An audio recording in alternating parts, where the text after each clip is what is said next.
В иркутских школах прошли акции ко дню снятия блокады Ленинграда. С 8 сентября 1941 по 27 января 1944 года жители мужественно отстаивали свой город. О тяготах и бедах ленинградцев и героических подвигах нынешние школьники рассказали своим одноклассникам. Неравнодушных в классе не было, в этом убедилась Татьяна Супряткина. Необычный урок истории. Вместо учителя у доски сами школьники рассказывают о трагических событиях Великой Отечественной своими словами. Как они это прочитали в учебниках, как они это осознали. При подготовке к классному часу я узнала очень много нового о всех этих ужасных моментах, событиях. И мне кажется, нужно это все помнить, чтобы в дальнейшем такого не повторялось, и мы жили в мире и дружбе.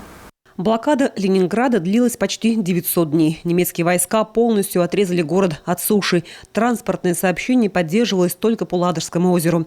По расчетам немецкого командования, Ленинград должен был стерт с лица земли, а жители умереть от голода и холода. На мой взгляд, самое интересное – это, и даже самое трагичное – это то, как девочка рассказывала, записывала в своем дневнике, как умирали ее родственники. То есть это тебя тронуло? Да. Как по мне, это очень страшно.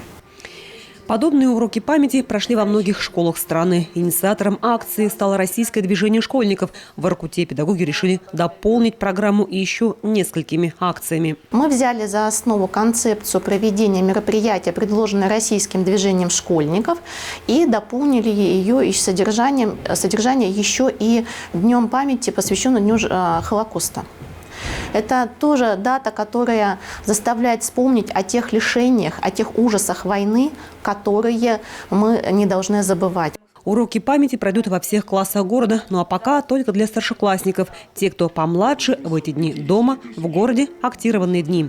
Татьяна Супряткина, Ирина Шумихина, Кирилл Нифонтов, телеканал Юрган, Воркута.